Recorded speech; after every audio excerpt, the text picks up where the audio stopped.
Oakley was just a nickname. They didn't know it was my last name. Like, since I was a kid. Now when I started saying Adam Anthony, they're like, is that your real name? It's like, yeah, it's my first and middle name, and then Oakley's my last name. Like, for this creative stuff, because everybody knew me as Oakley from sports. Yeah. Like, that was the attachment to that name. It's like, okay, well, that was one thing that held me back was, okay, they just know me as a sports guy, but they don't know, like, the other half of me. Mm-hmm. And it's like, I can't just keep calling myself Oakley because it's like that thought process of, like, oh, he's just the sports dude. Yeah. Versus, like, no, there's other layers to me. So it's like, okay, just Adam Anthony. I like that my name anyway. It flows. It's so AAA. That's hey, shout out to my parents. I was almost gonna be Tyrone Jr., dude. So shout out to my fucking parents for like taking a little break and thinking like, nah, let's name him Adam. Tyrone Jr. Yeah, my dad's name's Tyrone Adam. So they're like, you know what? Instead of naming him Junior, we'll just put Adam in there. That would have been a hard name though. I mean, it would have been a hard fucking life. Like, like.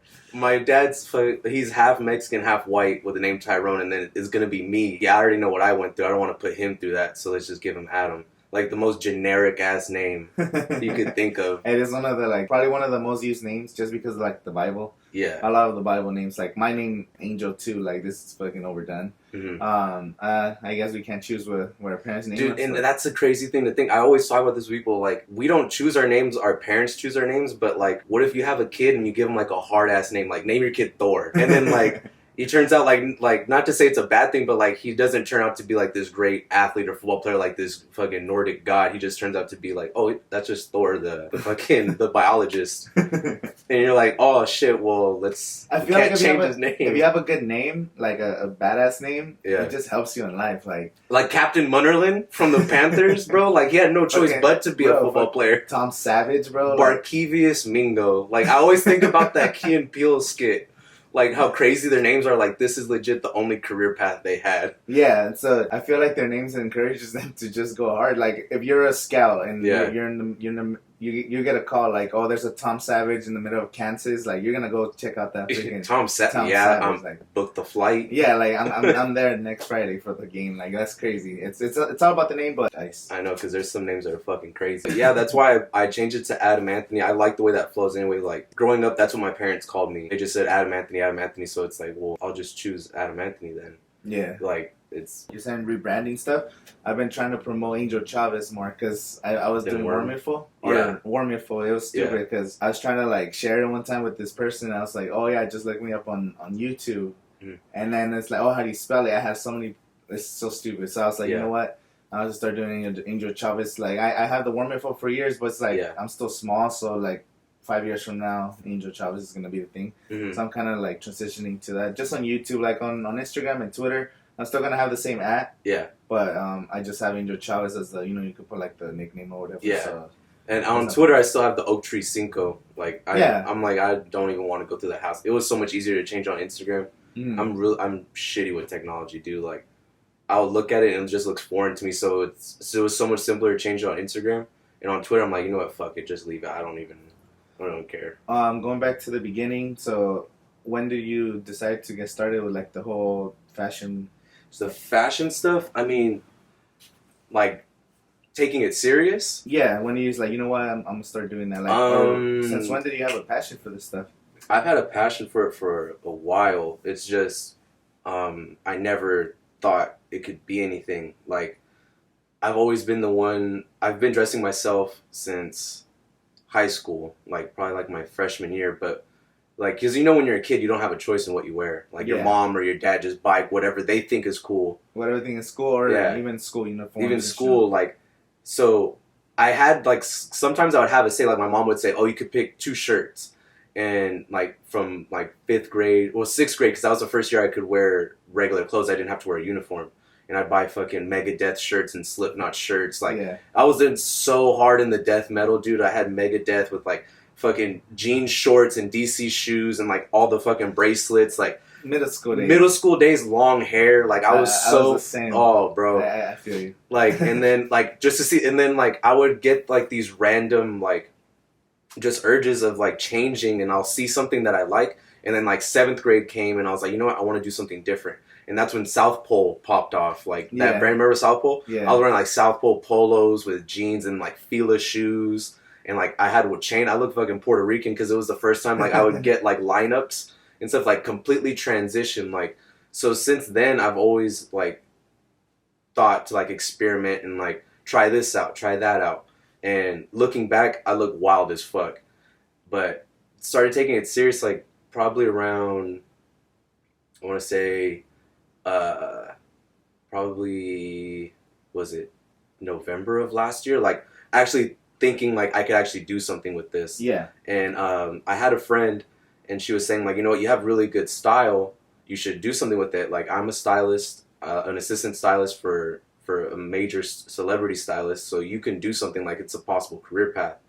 And I was like, dope. Like, how the fuck do I do it? Yeah. Because she's like, you've been dressing like this for a while, right? I was like, I've been dressing my friends since high school. Like, whenever I would have like Arturo borrow my clothes or Darren borrow my clothes when we go out to parties, and like, yeah, there's just, and I was the kid that knew how to dress, and like I just would dress everybody, and like my sister for like events and stuff, or I would help my mom like piece together outfits. Yeah. See what looks good. Every Christmas I buy my mom like 3 outfits. Also, so you also do females? Yeah, I do female work as well, but like you want to focus on mainly my expertise is men's fashion, like streetwear. Like, I've been dressing like my friend, like I said, my friends, my sister, my mom. When my cousin went to college his freshman year, he came up to me and he's like, Adam, like, I know you know how to dress and I don't know how to dress, and I want to like, and like I want to have a new image, like just do a complete makeover. I did a complete makeover, changed from his hair, his clothes, like. He's like, I'll spend whatever money, just tell me what to buy. Oh, shit. And like, I bought him all, like, we got him all kinds of clothes, and like, completely, totally different person. Like, even my family noticed. They're like, whoa, that's a different person. And my brother, when he went into high school, from 8th grade to high school, like, he would wear at Kohl's, you know, those shirts that say like, I'm with stupid, or like the little shirts like that. My brother loves those shirts. Yeah, dude, my brother loves those shirts, and I'm like, because he's still like, he's just a big kid. And then he's like, I want to look different. Like, I want to look more mature. Like, I want to dress like you dress. So then changed his whole wardrobe. Like, every year when we go shopping. The photos you guys are taking, that's pretty sick. Yeah, and every year we just get him new clothes. So she's like, you know what, just like create like a little resume.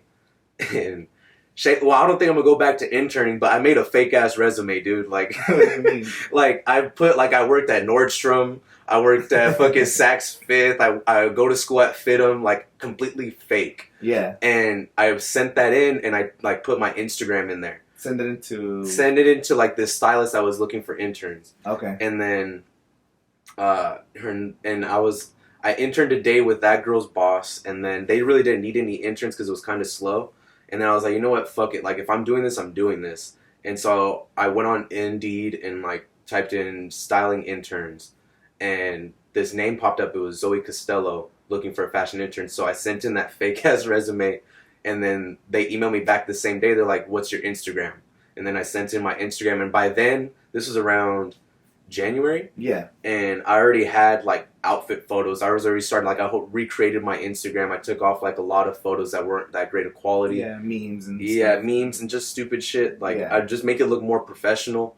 And from January, and like, they saw my outfits, and they're like, can you come in tomorrow for an internship? I saw it on your Snapchat. You were doing some stuff in LA. Was that the thing you were doing? Yeah, that's what I was doing in LA. So I went out there, and I fucking had a mental breakdown the night before. I've never had like an emotional mental breakdown until the night before going to intern with her, because I looked up who she was, because I'm ignorant. I always tell people I'm ignorant. I don't know anything. Yeah. So I was like, let me just type in her name on Instagram. Let's just see what she does. She is, yeah. And then see that she's a stylist for fucking Migos and Tyga and Halsey, and she's like the main editor for Flaunt magazine. So I'm like looking at all this. I like click her links and like all this stuff she's done. Yeah. Vic Mensa, Vince Staples, and I'm like, oh fuck, like, this is what I'm getting into. Yeah. And I was like, dude, like the whole fake it till you make it shit, and I'm like, oh my god. Like, I was, like, panicking, and then I just woke up the next day. I was like, I'm just going to go. Yeah. And then... Well, you're always going to feel like you're not ready. Like, yeah. Even if you say fake it till you make it, like, you already had all that experience, but you sometimes, to get a foot in the door, you need to do something to... Yeah, exactly. Like, I told Arturo, I was like... Or I told Arturo, like, dude, faking it got me in the door. Like, that was my tryout day. And I just was better. What do you have to do there? Or basically, dude, just all the work.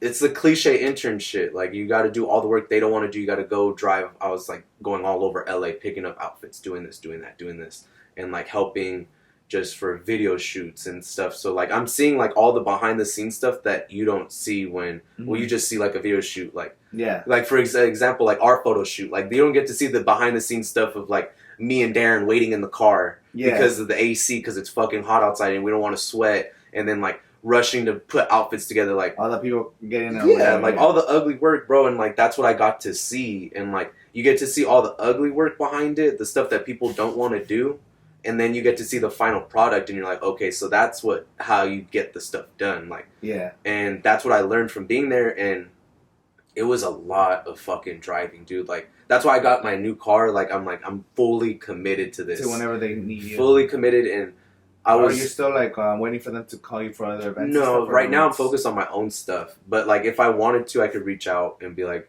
do you guys need somebody?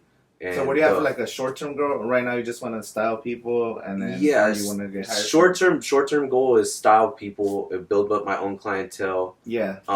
Long-term goal, I want to be a creative director for a fashion house. That's my long-term goal. Like, this is me getting my foot in the door, and I've watched fashion shows all the fucking time, dude. Like, and it's just crazy to me how, you know, your vision and then like seeing it on people. And that's what I want to get into. And like, I have an uncle that is a fashion designer. Like, he's worked for Chanel, and he's worked for like different designers. He's at his own line, and he didn't know that I wanted to do this stuff. Like, I just kept it to myself. Like, I was so insecure about it. I didn't want anybody to know. Same thing like when I still write poetry, but with my poetry, I really didn't tell anybody. I just kept it to myself. And like, one thing that helped me out was last year around September, I want to say, I started going to therapy. Like, going to see a therapist. Like, because I went through depression and stuff, or like it wasn't. I don't want to say depression, anxiety, because I've been through depression before, and it wasn't depression. It was something else. Like, it was heartbreak more than anything, because I got out of a relationship, and it's like just everything combined. But it was more of a like, okay, I'm level-headed. I know what I want in life. I know what I'm trying to do. Like, and I'm the type of guy that like, I'll invest everything I have into something. So I would fully invest in that relationship, but I wasn't fully invested in myself. So like, when the relationship ended and me and my mom were having a conversation, shout out to my mom. She was like, because I told her, I was just like, sat down with her, and I was like, you know what? Like, I was like, what am I supposed to think when someone tells you you're awesome, you're great, there's nothing wrong with you, but they still leave? Like, what am I supposed to think? And she's like, honestly, you need to just focus on yourself. Like, whatever, you need to focus on yourself, and like, you have all these things that you want to do, but you don't commit to them. You rather commit to somebody else. And like, I was kind of like using that as like a handicap or a crutch. Like, I can't fail at something if I don't put my all into it. Like, oh, that's just a hobby. You know what I'm saying? Like, oh, I'm fully invested in this. I work, I do that. Like, but, oh yeah, you know what? I want to be a writer, but you know what? That's just a hobby. You know, it's just something I do. Or, oh, I love to dress, but that's just a hobby. Like, you have to kind of go all in, or like, you can't be half pregnant, like how they say. You have to you're either pregnant or you're not half pregnant. I relate to some of that you're saying just because of my YouTube channel. Like you're saying, I was doing it on the side. Like, I would make a video like a week, maybe 2-3 videos a week, and then I wouldn't post for like a month. And it was always a different topic, and it was just like, I was just like in the same place, like just struggling mentally, like, what the fuck am I doing? And that's why I kind of stopped the collecting and stopped the movies. Like, you had so much, dude. It got crazy. Like, right now we're in the process of reselling everything. But it was the same thing. Like, I was like, I'm not really bringing value with my channel. Like, maybe people will ask me about like movies and stuff, but I was like, it's not a real value. So I just kind of reinvented. You know what? I have too many topics on my channel. I had like MMA videos, book reviews, movie reviews. You're doing a lot. This. Which I liked, because that was one thing I liked about you, is like, you're doing it. I was trying different things. Yeah, you're trying different things. You gotta try, like, hit and miss. Like, find what you're good at. Find what resonates with people.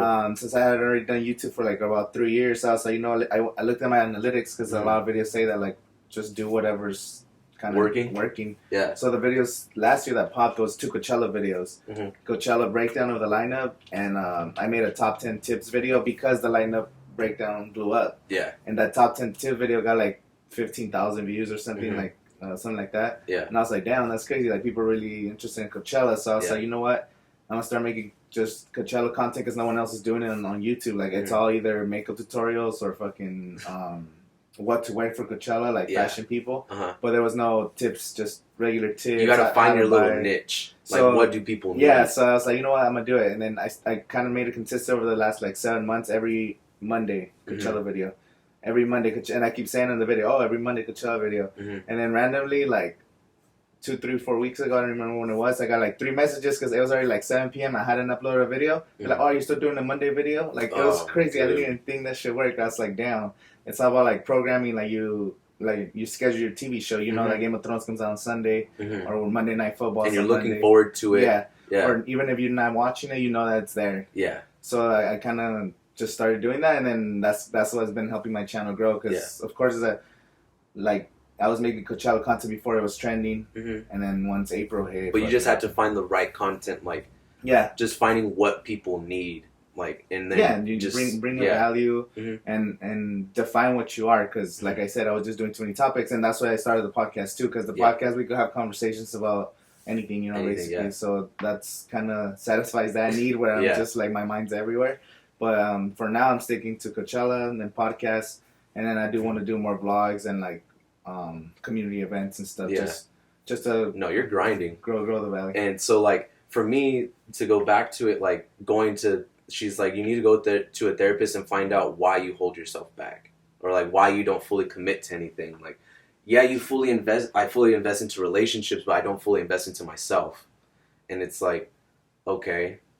So let's just find a therapist and go for it. So I went to a therapist for like a month, 2 months. And I'm a real observant person, and I'm a real, like, I always look inwards first. Like, if something were to go wrong, I look at myself and like, what could I have done better?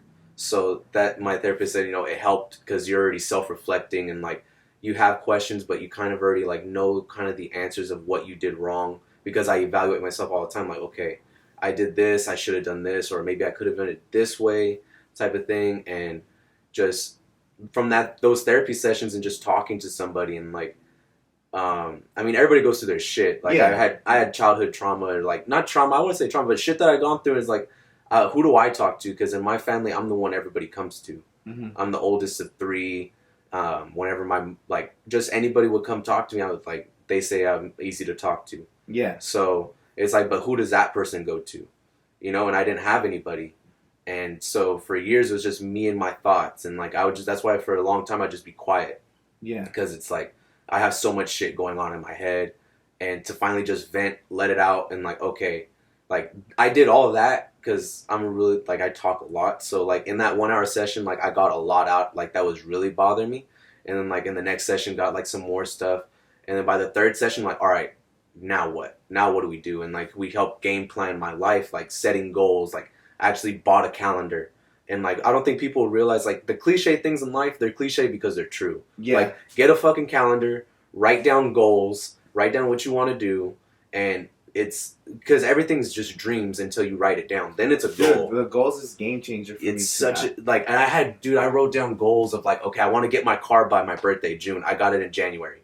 Like, oh, I want to go to this concert. I want to travel this, and got it done like before the end of the year. So like my end of the year, you make a plan. Like you can say, oh, that concert looks cool. I'll buy tickets later, but you forget, or like you said, a car. You might think like, oh, I need a new car, but then you forget. You end up sending your money somewhere else. Yeah. But if you have it written down, even when you write it down, the writing it creates something in your subconscious where you remember better. Yeah. Like you can't just think about something, you're gonna forget it like the next hour. But if you write it down, that whole the memory of you writing it down, it engraves into. And then you see it. Like when I put the calendar in a spot where I see it every day.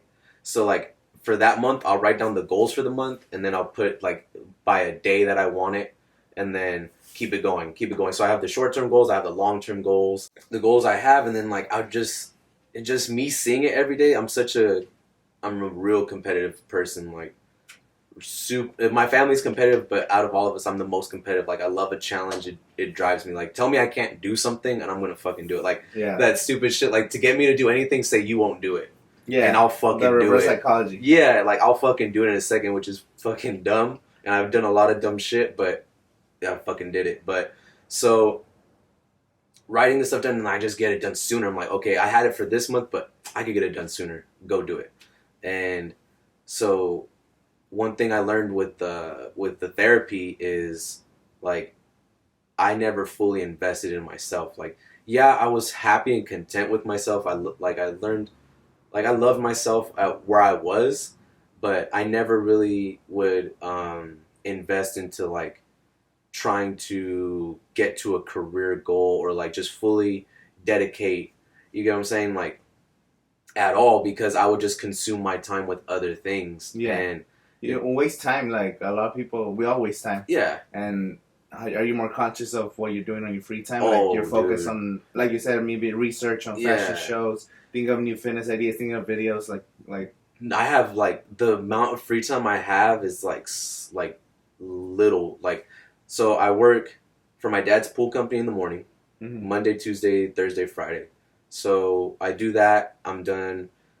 So this is what I was doing for 3 months, from January till, like, mid-March or, like, late March. So I would do the pools, and then on Tuesday, boom, shower change, get dressed, drive to LA, and intern for, like, 6 hours. Yeah. And then I would crash at Arturo's place, and then go back on Wednesday and intern all that day. Then come back, like, I'll get to the valley, like, at 10 o'clock, and then just get ready for the next day, clean pools that day.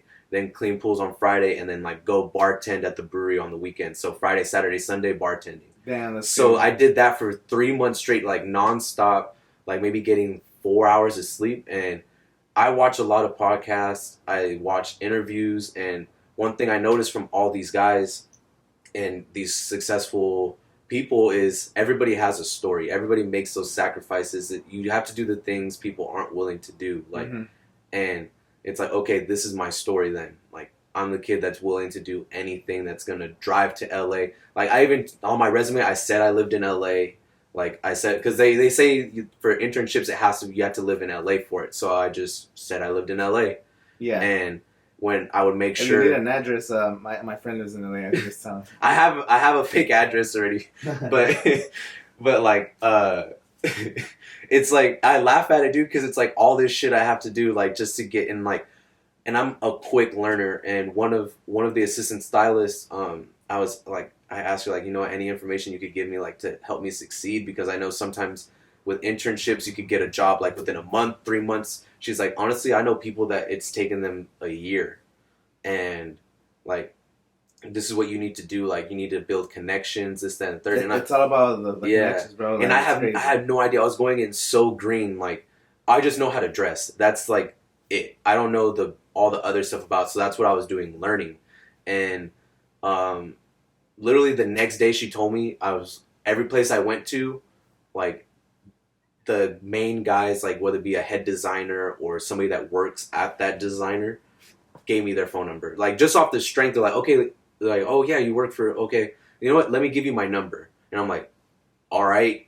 And that's one thing, I believe in manifesting. I believe in the universe. I believe in, like, law of attraction things. So, and if you ever ask Darren, like, Darren's seen it all. Like, just me manifesting shit, like, and talking about things so much. And, like, I've read books on this. He's a music artist. His name's Mod Sun, and he kind of breaks down on how the universe works and, like, how you manifest things. And it's like, so when she told me connections, make connections, I just kept thinking connections in my head. Get contact numbers. Yeah. Talk to people. Literally the next day, 2 people of the 3 places I went to gave me their phone number, like, without me asking. And phone number, email, and then they had mine, like, okay. Yeah, it's all about like you say, going back to cliches, it's not about what you know, it's who you know. Yeah. And it's so true. Like, one you work really hard, and like you said, you were sacrificing your time, your sleep, and a lot of people would not be willing to do that. Like, I don't want to. I have to drive to LA. That sounds like it's not worth it. Or are they gonna pay me for my gas money or my time? They said they'll compensate for gas, but I never sent them a bill for compensation or anything. Because to me, it's like, dude, I'm trying to make it. It's an investment. I'm trying to make it, bro. Like, what you want to do. It's like I could be petty and be like, oh, give me $15 for gas or $10 for gas, but it's like, fuck it. If I gotta sacrifice $15 for fucking gas just to get the connection, be in the room, like, dude, I've gone to places to where you need security clearance and background checks to go into, and I'm like looking around and I'm like, this is insane, like, and. I remember, I don't know if you saw one day on my story, like I posted this aisle just of clothes. Yeah. That was the studios for Universal, like their costume warehouse. And that was one aisle of 28. That's and it's crazy. like, and all those outfits were used in movies. They had, have you seen The Green Book? Yeah. With Mahershala Ali, they had his outfit like that when he was sitting on the throne. And like his little office shit is like this huge like gown-esque type thing. Yeah. They had that on display. The like Academy Award winning best picture shit. And I'm like, dude, this is insane. That's like I could touch this. And like one of my favorite designers, I have a couple, but one of my favorite ones is Mecca California. Mm-hmm. And I ended up going to his warehouse in downtown LA, and I thought I was at the wrong place, and stupid fucking me, like, he's not gonna put Mecca California on the fucking side of the building. He's gonna put a fake name, like a company name. Yeah, fake company name. And so I walk in and I follow him on Instagram, and like he has in his studio, he has all the desks and stuff, everybody's stuff, but he has a black basketball court, all black basketball court with the white, you know, the line, the key, and it says Amiri on it. Mm-hmm. And I opened a door. I went through a wrong entrance on purpose because he had, like, it's gated, but that gate opened because a car came out, and I was like, I'm gonna go through this entrance. I'm not gonna go through the regular entrance. Like, just doing my stupid hood rat shit. Like, I'm gonna sneak my way in. So I open the door, bro, and my first step, I look up, and I'm like, I'm on the basketball court. And I started panicking internally, bro. I was like, oh, fuck, I'm in. And I look up, and, like, I see all of, like, the design, like, all the designers there working. And I'm, like, walking on the court with, like, a garment bag because I'm returning clothes. And I'm, like, looking, bro, and I'm like, whoa, this is insane. And Mike wasn't there, but his lead designer was there. Yeah. And I was like, yeah, I'm just returning. And they're like, okay, stay right here. And I'm, like, looking around. I'm like, bro, this is fucking crazy. That's crazy. This is insane. And I'm, like, looking. I walked out of there so inspired. And, like, he's my favorite designer, just like his style. A lot of my stuff is inspired by him, like just looking at how he designs clothes. And one thing I learned from watching his interviews and like Virgil's interviews, Jerry Lorenzo, Oliver Rousting, like a lot of these guys, they all have a story. And like out of those 4 guys I named, 3 of them didn't go to art school. Yeah. They had no formal training on designing. They had no formal training. Like they didn't go just kind of went. Went through the process. Through the process. That's the best way to learn. Like a lot of people, they're held back because they think they need to be doing like, oh, I need to go to the school. I need to do this. But it's just interning, trying to get the lowest position job that you can, and learning from the people doing it, talking. Yeah. Moving your way up, like getting those opportunities. Like one person that I watched a lot of, I always thought he was so corny, bro, until like I actually listened to what he's saying, was Gary Vee. Yeah, I thought he was so corny, but then I would notice who he was like talking to, and like who was like caping for him, like Nipsey Hussle, R.I.P. Nipsey Hussle, like seeing that they're close friends. Yeah, and like they have conversations and stuff. I'm like, okay, let me just listen to what Gary Vee has to say. So that's another reason why, like, I had that mentality of, like, just find an internship. Like he said, do you want to pay hundreds of thousands of dollars of debt to go to school, or do you want to just work for free for somebody, give them your time because you have value, learn your value, and just say, you know what, I have my time, you need somebody, let me just do this for free. Yeah. Type of thing, intern. So I was like, okay, that's my way in, because I fucking suck at school, dude. I don't have the attention span for it. I thought you were a little smart, no? No, I'm smart. Yeah. Not to suck my own dick, but I'm smart. I'm smarter than most. I'm smart. I'm above average, but like I don't like sitting in class. I don't like learning what people want. Well, it's like we're learning a bunch of bullshit that you don't even want to do. Like that's why, like I didn't even finish college. Like I literally needed like 2 classes to finish, and I was like, what am I doing this for? Like, when I was a kid, I was like, you know what, I'm going to be a teacher. Like, that's a safe job. It sounds cool. Dude, I can't. Like, I'm picturing you as a teacher right now. That'd be so fucking funny. Like, I always wanted to be a teacher, and now it's like, but once I was like, you know what, I don't want to be a fucking teacher. That's just boring. Like, I was already working with my brother on the side too, so I'm like, I could be making good money working construction. Yeah. And I could do like a side thing on the side, that video stuff that I really like to do, and I don't have to go to film school and all that. Like, I'll be learning. You just learn on experience is the best teacher, dude. Like, you could go to school and read it in a book all you want, but you have to put it into practice. When you actually get thrown out into the actual field of doing things. Like, I've seen kids that came from FITM, that came from art schools, and it's like they crumble under the pressure of trying to get stuff done. Yeah, like they don't know the work ethic it takes to. You need to be here by this time. You got to be here by this time. You got to do this. You got to make sure all these drop offs are done by 6 o'clock because that's the time Rodeo closes. And like, they don't. I'm walking down Rodeo Drive with all kinds of bags, running, going to Gucci, going to fucking. Going to so they rent all out these stores and stuff, or what? I'm sorry. Do they rent out the outfits and? Yeah, it's a thing. Like, they rent out outfits. They a lot of this the stores, they have studios. Like, Barney's has a studio where they can rent out the clothes. You could buy the clothes. And well, it helps their marketing, right? Like, if models are like, oh yeah, it helps. Like, if you sponsored. Yeah, like that's one way the way I found out about Amiri was seeing somebody wearing his stuff. Like, to be honest, I don't know any fucking brand, bro. Like, yeah, look at my style. I have no style. This shit's from Target. No, that is your style. Like, that's what people have to realize. Everybody has their style. Like, but if you want to change it up and make something else your own, yeah, that you can always do that. Like, a lot of the stuff I wear, dude, it's like I always, harken back to my 6th grade years of wearing Slipknot band T-shirts, and like. That was a style you were into. Yeah. You were into rock, and I implement that now. Like, it's just improved. Like, okay, I could wear that same shirt, but I don't have to wear jean fucking shorts that go past my knees, and I don't have to wear like DC shoes with like, you know what I'm saying? Like, you just improve on it. And you could still do whatever you like. And like, now I have a tailor. Like, if you would have told me 5 years ago you'd be going to a tailor, I'd be like, shut the fuck up. Like, stop. I'm not gonna have no fucking tailor. But I have a tailor, shout out to her. Like, she barely speaks English, bro. We just communicate. Like, I tell her how high I want the pants, and then she just tells me a price. I'm like, get it done. Like, that's all we need to communicate about. But she gets it done so quick. So far that you've done, let's go back to the fucking ice cream, man. It always comes up. Yeah. Going back to your cousin and your brother, like how you say you're changing their styles. Have you noticed, like, just their overall demeanor? Like, are they more self? Oh, dude, like they like themselves more. Oh, you should have seen when my cousin, because my cousin Asen, like, Asen's my little brother, but my cousin especially, his attitude changed instantly.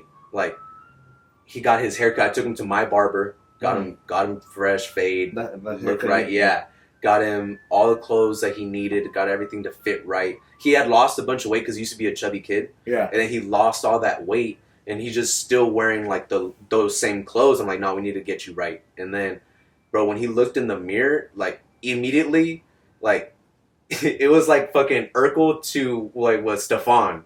Like, it's like that transition of, like, oh, I look good. Like, you can't tell him shit. You should start a YouTube channel, like, doing before and afters just of people you style. Or even videos of people you style. Like, you can start with this one. Even just post that video. Like, I'll send you, like, the raw files and shit.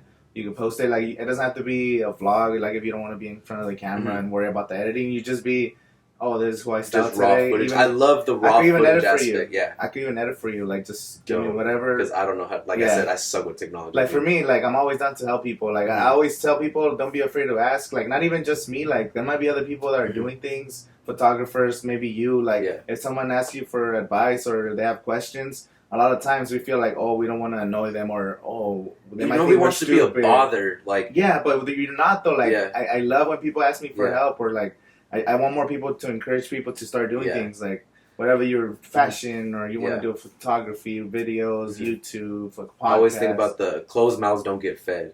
Like, if you don't ask, you'll never receive anything. Like, you might as well just ask. And that's one thing I love about styling people, dude, is just seeing that reaction. Like, seeing Darren and Brandon's reaction, like, because they came, like, there needed to be a behind the scenes of how I even got the outfits, bro. Because, like I said, I had those outfits in my mind, but like there was supposed to be a fourth model, and he didn't message me till the day before, and I'm like, bro, this is too late. Oh, you did mention there's gonna be yeah, there was supposed to be a fourth yeah. one. Like it was fucking chaos.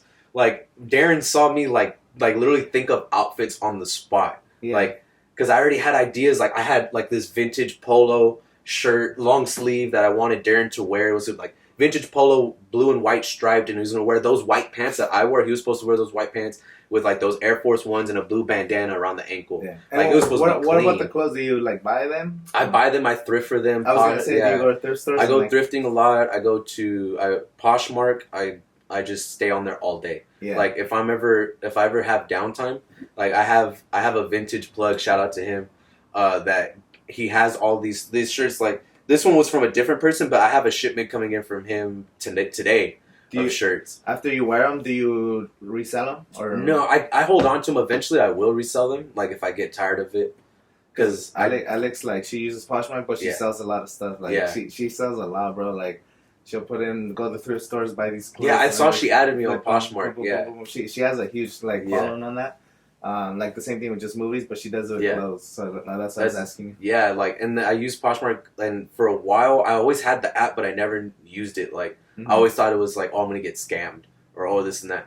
But until I took a risk and like I found somebody that had the stuff, so I just thrifted for a lot of it. So all those outfits that the guys wore for that video is all my stuff. Like stuff I bought, I went out and got. Darren was wearing my pants. Fucking Brandon's wearing my shirts. Like, and that's why I started getting into buying large shirts, like looser fitting shirts. That's cool that like they kind of all not a similar build, but like you guys all could like share the same clothes and stuff. That's why I started getting large shirts. And your brother too. He's almost like you. He's taller than you. He's tall. Oh, that dude's fucking 6'2". That's the actual model in the family. I've had people hit me up like, "Oh, you're an Instagram model now," and I'm like, "No, I'm not. I'm not shit. I've partied with Instagram models. Like I'm nothing. Like I've been around those people. I'm the stylist. Like I have to show that I know how to dress. So nobody's gonna like." If you got to think about it, like nobody wants a personal trainer that's fat. Yeah, you got to live what you preach. Exactly. Like so, if I don't look like I have style, no one's gonna trust that I have style. Like, oh, you want me to dress like what? But you look like that? Like no. So, but seeing Darren's reaction, seeing Brandon's, because Brandon knows how to dress, Darren knows how to dress. Like they have their own style, and then like just looking at their build and like, okay, how can I accent Darren's physique, or how can I accent like Brandon's little swagger and put his personality into it. Like the way Brandon walks, give him like something to where it flows. Yeah. Like, and so that's why I put that shirt over so you could see his movement and like give him like that extra layer. And then with Darren, it's like, okay, Darren's bodybuilding and like, okay, how do we do that? Okay, he has to be kind of tighter clothes. Yeah, and then look buff in that video. Dude, look buff as fuck. And then I gave him, he was wearing my suspenders, had the suspenders hanging to give like that extra dimension. And like, but seeing the reaction, because they came to my house literally on Friday. Yeah, Friday, and like, I was like, dude, we should have had this fitting days ago, and like they showed up to my house like at 11 o'clock, and like I came up with Darren's outfit on the spot. Like, okay, you wear that shirt. Okay, wear these pants. He tried on like so many pairs of pants, and like to get the right fit, and then I'm like, okay, well you're gonna wear these Air Force Ones, so we just had to build around that, and. When he saw his outfit and to see his reaction, like when he went into my bathroom and saw his reflection, like face lit up, and he's like, he started even like posing different, like oh, he's like, oh shit, like he did the Adam pose where he fucking put his foot on the counter, and he's all, who the fuck am I, bro? I was like, no, you're you. It's just now like this, like you're using what his best traits and like, it's showing his best traits. Yeah, and then the same thing with Brandon. Brandon showed up. I'm like, okay, and like he tried on. Like a pair of my pants, they didn't fit, so I was like, do you have black pants? Yeah, okay, we're gonna have to keep the black pants idea. Okay, here's this shirt. Okay, here's that. And okay, try on these boots with it. Okay, since those boots are that color, I have a leopard print bandana. Let's put that around the ankle, because that's kind of like my signature thing is the bandana. What got you to do that? Like, that's so cool. I didn't notice that. So it's a mission. At first, when we were doing the photo shoots, I thought, I didn't know that the little patch that you had on some of the clothes. Okay, so I'll mention that. No, it's not mine. No. So I didn't ask you about it, but when I was editing it, or when we were over there, I was like, noticed that both of you guys had it. I was like, oh, that's probably you. Yeah, no, I found her on Instagram. So that's I found her on Instagram. Somebody posted her. One of my followers posted like, oh, give her a follow. So I'm like, you know what, I'll follow anybody, like, just to see, like, what they got going on. And I clicked, and I saw she had these patches, and she had that smiley face. And I was like, she's like, we're going to restock the smiley faces soon. So I DM'd her. I was like, hey, when are you going to restock them? Like, let me know. And she's like, yeah, no, I'll post once I restock. So once she restocked, I bought one. I bought one patch, and it came in, like, the next day. And I was like, I just wanted to see the quality of it, because I already had the idea of, like, because for the photo shoot, I wanted it to just be so local, like, local photographer, local models. Yeah. This, like, and so what better than a local, like, another local creative, throw her in there, give her some exposure. Yeah. And do it in a local setting on a trail that's, like, in the valley. Like, everybody goes to the Desert X stuff, which, you know, I fucking did a photo shoot at the Desert X stuff, too. No, so it's cool. I've done a couple of vlogs. Yeah, like... It's cool. But you gotta use what you have, like, people that... That's one thing, a lot of people, like, I just want to push, like, local. That's the shit, because everybody just wants to, like, fucking do it, and then in Palm Springs, or they want to move to fucking... The cliche spots, and it's like, I had the idea of, like, let's bring shine to areas where nobody's going. Yeah. And so that's why, like, that trail, I'm like, this trail just makes sense because of the story behind it. Like, when I was going through depression, when I was, you know, fucking heartbroken, when I was all this stuff, like, and I would think things out. I would focus myself, like, and I'm like, this needs to be my first project. This needs to, like, I have better projects in my head of stuff to do, but I was like, this needs to be the first one. This needs to be the foundation. This is what people need to know who Adam Anthony is, and, like, how I got to here. And that's the storytelling behind it. And I want everything to be so local because we have so much potential here, so many creatives here. And, like, I'll be honest, bro, like, I was never always supportive because I was always insecure and hurt. Like, and I would never, like, openly, you know, bash anybody, but I wouldn't say anything either. Yeah. I wouldn't repost people. I wouldn't do anything. Like, I'd be just, like, to myself. And I don't want to be a bother. Oh, I don't want to do this. I don't want to do that. Like, oh, I'm nobody type of thing. And it's like, but then I would think about myself, like, I'm a creative and I'm insecure and I wish somebody would retweet something I do, or I wish somebody would repost something I do. And it's like, okay, they are also wishing the same thing. Mm-hmm. And seeing all the creative stuff, and, like, everybody feels like we have to go to LA to do something. And it's like, we could do everything right here. It's starting to be a movement, here. Though. Like, I've noticed it too. More and more people are starting to support each other, and that's the way you grow. You grow by growing with each other instead of competing or hating or ignoring. You know, that's why I posted on my story that one day, like, we'll all win when we learn it's better to collaborate than compete. Yeah, like, there's plenty of money out there for everybody. There's plenty of opportunities. There's eyes and people, and the world's so big. It's just we're so unique. Like, and I listened to the podcast what you did with the Coachella Mayor. His name escapes me, but how he said, like, Steven Hernandez. Yeah, Steven Hernandez. Like, when he said, like, it's as simple as look above your head and you see all the private jets landing here. And it's like, there's money here, there's opportunity here. Like, and Nipsey Hussle's, like, I followed Nipsey from, you know, 2010 because I used to collect the XXL magazines, like the freshman covers. Like, I used to collect them and put them on my wall. And I had it from when he was on the XXL freshman class up until they started putting, like, little, like, all the little guys on there, like, in, like, those fucking mumble rappers. I'm like, I'm done with XXL. They lost, like, my interest. But, like, to see where he's coming, he had the first, he was the guy that sold his album or his mixtape for $100. It was either you could buy it for $100 or you could just download it for free. But it's a donation type of thing. Yeah. And, like, and seeing how he was investing in the hood and, like, doing all this stuff. And it's like, okay, this is a guy that's so successful, but he stayed home. And, like, he's investing there and creating opportunities for his people, like, exactly. And people want to complain, and it's like, people need to learn your perspective shapes your reality. And if you constantly complain and you constantly find negative things, that's all you're gonna find. You're only gonna find negative things. Huge, like, and if you complain, like, oh, there's nothing to do here, well, you could say there's nothing to do here, or you can create something to do here. You can, like, oh, it's so dry out here for creatives. Okay, create something. Exactly. There's a space that's needed. Yeah. There's no podcast. When I started this, there was no podcast. No. In the Valley, bro. And now there's so many podcasts. Like, you even inspired me to do a podcast. Like, I want more people to start DNA podcast dropping soon. I'll post on my crazy. Instagram. Like, we have... Shameless plug. We have so much beautiful, like, land, like, hiking trails, all this shit. We're spoiled so here. Many events, like... People say the Valley's boring, but it's just like we don't... When you posted on Twitter how much stuff that goes on here... in 1 year. Yeah, and I'm like, Damien, shout out to Damien, DMan9307 on Instagram, Lost Archives Instagram, give him a follow, one of my photographers. He took me to my first boxing event, and that was the first boxing event I've ever been to in this valley. And you got to think about like they do it once a month. Yeah, and this valley's known for boxing. Like we've produced, world champion Tim Bradley. We're not going to talk about how he won it. Like when just like the Randy Caballero, and like just we're known for boxing here. Like we're known to produce fighters, but that was the first time I went to a boxing event, and it happens every month, and people complain there's nothing to do. It's like buying a movie ticket, but you go to a boxing you go to a boxing, and it was so cool. Like me and him are drinking, like we're watching people fucking fight. Yeah, and it's something to do. Like the people that come, like Canelo showed up, and like I went one time. Oscar De La Hoya was there. Yeah. He's always there. But like still, like celebrities come here, and like this is literally. I remember talking with Ryan. They even show him on ESPN.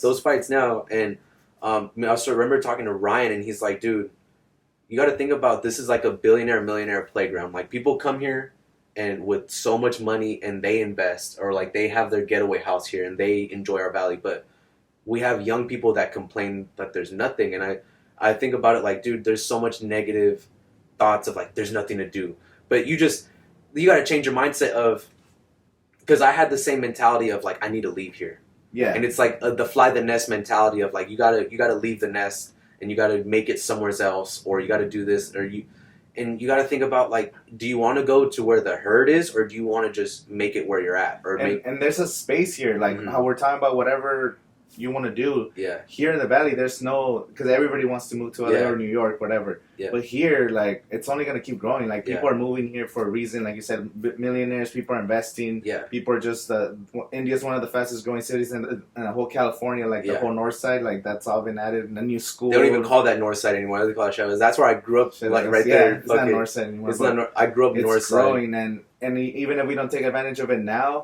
like how Gary Vee always says, like it's only a matter of time before other people start doing podcasts, dude, other people start doing fashion. It's like you can't complain there's nothing here, and then like or like one thing, what's it called?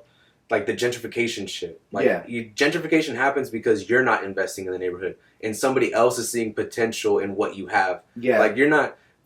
You're just connecting dots. I didn't see what I had in myself, so I invested in other people. So then it's like, okay, you're not seeing what you're worth at all. Like you're not seeing the potential that's here. You're not seeing what you can build. You got to look at it from a different lens. Okay, there's nothing here. There's nothing to do here. Okay, you could look at it as there's nothing to do here. It's so burnt out. Like there's no advancements, nothing. Or you could look at it as there's nothing to do here. Okay, what can I create? Yeah.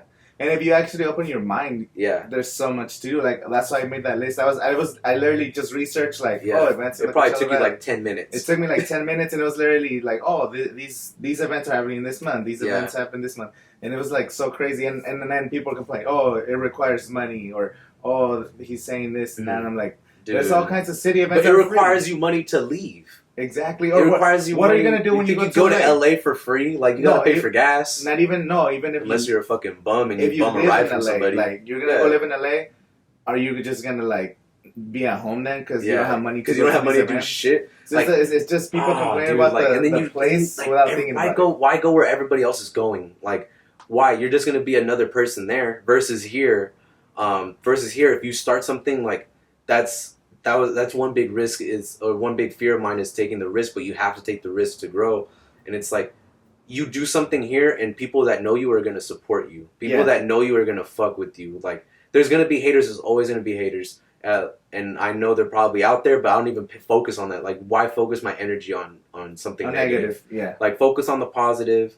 And it's like, why go and be just another name in LA when as simple as like us, like, okay, drop the chrysalis, and a lot of people saw it. A lot of people reposted it. A lot of people hit me up saying this is dope as shit. I'm really insecure about like just negative stuff, but it's like, why put your energy into negative things? It's like focus on the positive. Like, you know what? It's probably all love that I'm getting.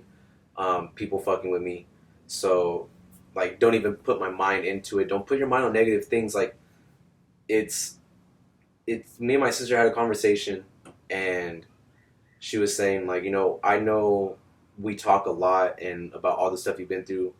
And there's probably a lot of stuff that you've been through that you don't tell me. And battles that you've had to go through. And I'm just proud that you are where you're at. And it's like, Ash, I've been through so much shit in my life. I've highs, lows. I've been just like in the lowest place possible. But it's like that underdog mentality only gets you so far in life. Using that, you could turn that negative energy into positive, but it's like, you know, I had to learn the hard way. Life isn't about proving people wrong. It's about proving yourself right. Yeah. It's like you have to believe in yourself. You need to prove yourself right because people are going to doubt you no matter what. Like, no matter what you do. It could be as simple as like, oh, I'm the best Madden player in the Valley, and someone's going to be like, you fucking suck. It's like, all right, dude. Well, okay, or I'm the best this. Have you gotten any negative feedback since you've been starting? Since I've been I've like people make jokes, and like in the beginning, like I was so sensitive to because it was so new to me, and it's like you're barely starting out. And like judgments. Like that's what stopped my writing was people start judging when you're first starting. Like, let's say whatever you're trying to do is gonna take maybe 1 or 2 months, and after that they're gonna be like, "Wow, that's cool! Like you're doing it." Like stupid. There's a guy all the time. I'm not gonna name his name. If he watches this video, he knows. But he'll always like DM me. Like he'll say he'll say stupid shit in my DMs, and then like I'll just clap back at him. And then now like he commented on the Chrysalis video. He's like, "Yo, this goes hard as fuck." Yeah. And it's like, oh, now you support, but it's like, dude, it's like people are gonna hate a little bit because you're first starting out, like you said. Yeah. But once you keep consistent and like doing shit, then they'll understand. Like, he's still doing it. Yeah. Like, and then I have people. Sometimes it's hard to gauge, dude. Like sometimes, like people will hit me up like, "Oh, I wish I was an Instagram model like you." Like, I'm not an Instagram model. Like, I'm not trying to be. Or like, "Oh, I wish I was, famous like you." I'm like, I'm not famous at all. Like people do that to me too. Like, I have some followers, but like, they don't really know. Like, even when I was doing all these like other videos, I stopped doing movies. Damn. You're okay. I started doing movies like 7 months ago. Yeah. And people are like, "Oh, keep up with those movie reviews and shit." I haven't done a movie review. I didn't tell them nothing. Yeah. I'm like, bro, I haven't done that shit in like 7 months. Yeah. But it's because I built that brand for myself where I was posting movies. That's what you were attached to. And people just thought I was doing that and they're not watching my videos. But that's why I kind of just went away from all that. Yeah. But all my followers, most of them were about the movies. That's why I grew my following because I was posting like every single movie was a post on Instagram. Like I'll be a post for this movie, a post. I remember all the steelbooks, like all the collectibles.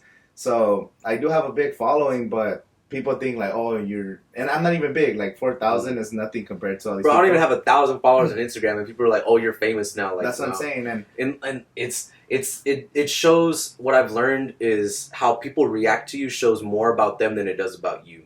Like, there's it is inspiring to see people do things. Like, people tell me all the time, like, "Oh, bro, you got me into photography. Yeah. You got me into wanting to start this." And that's why I realized, like, people are actually, dude, like, two freaking people I went to the Coachella event. You know, it was the Coachella and at the fairgrounds. It was like a little concert. Yeah. 2 people are like, they're like, "Oh, you do YouTube videos." 2 kids, like, random, like, I've never even seen them before. Yeah. And they wanted to take a picture at Coachella, dude. I had like a shitload of people taking pictures because I'd make Coachella videos, so everybody freaking like, "Oh, you're Angel from YouTube." They were so happy to see me. Some girls like shaking. I wanted to meet up with you, but I was so fucked up at Coachella. Dude, the whole I was so fucked up. I didn't know where I was half the time, but like, so that shit. Cool. But it's cool, like when people hit you up and they do the process. It's hard to gauge sometimes when like people hit you with like I said, like, "Oh, you're a model now," or like, "Oh, you're cocky," like. It shows more about that person than it does about me. Like, it shows, like, it's as simple as this, dude. If somebody messages me and says, like, "Oh, you're cocky now," that shows more about them than it does about me. Like, that shows they're insecure with themselves. Yeah. Like, a confident person is going to recognize a confident person. And they're going to call it as such. It's a connotative meaning to it. It's like, okay, if you think I'm cocky, it's because you're not fully comfortable with yourself. Yeah. But versus if I say like, "Oh, dude, you're confident as fuck," it's like, okay, you're also a strong person and you're recognizing it that he's confident and I'm confident. Certain person, so you're on a certain level. You look at me like, "Fuck, they got it." Like whatever it is. And it's because you're so sure of yourself that they don't intimidate you. It's like, okay, like when they say, like if somebody says, "Oh, you're cocky now," I just go, "Yeah, I am, but I like to call it confidence." Or if somebody says confidence, I'll be like, "You know what, thank you. I am." And it's those things, and you kind of like, that's those little indirect ways where you can gauge somebody's temperature on like how they're viewing you, or if it's negative, if it's positive, like if they're trying to be, throw shade, be condescending, or like be sarcastic when they say like, oh, you're so big now, or like versus like, oh, you're getting so much good feedback, like, oh, you're big now. Like, oh, I see you're doing good right now. Yeah, and that shit is so hard to read over text. Like you're like, and especially if you don't talk to the person on a daily, and you're like, oh fuck, are they genuine with it? Or are they not? Nah, but it's cool. Like it doesn't matter. Like whatever negative feedback you get, just keep moving forward to the next project. Like even if people would have hated this video, even though it's all positive, just freaking don't even think about this video. Like cool, we promoted like this. What we I'm already on to the next watching. One. Yeah. Boom, we're already moving on to the next one. Like, I get a lot of negative feedback on some videos. Like, I had some videos recently, like, that kind of went viral.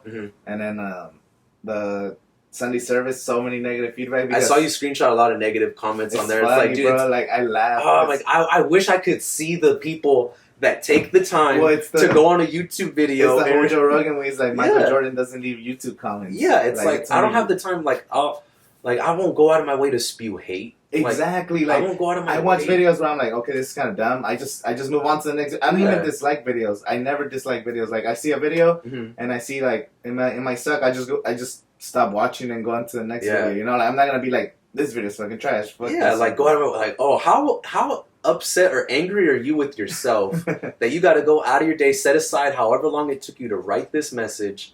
Like, you could have done something. Like, you could have done something else. Yeah. But it's like thank you for investing your time in not only watching my video, but commenting. Well, the comments helps my algorithm. So even if they dislike the video or even comment a negative, it helps you. So for me, like, I'm cool. Like, they watch the video because sometimes they'll be like, oh, you haven't even done this, and it'll be like 2, 3, 4 minutes of watch time, and I'm like, or somebody tweets like, man, that Chrysalis video was so trash. Somebody's gonna be like, what's the Chrysalis video? Then they're gonna go watch it. There's another view. Thank you, free promo. That publicity is good. Yeah, like, all right, dude, cool. Cliche, bro. Or like they'll say like, oh, your outfits or this and that. Well, I mean, thank you for watching, or like, thank you for looking at it. And I see the analytics on my posts. Like, who another sees big thing is too, like, a lot of people watch your shit. They might not like it. They might not comment. They stay neutral.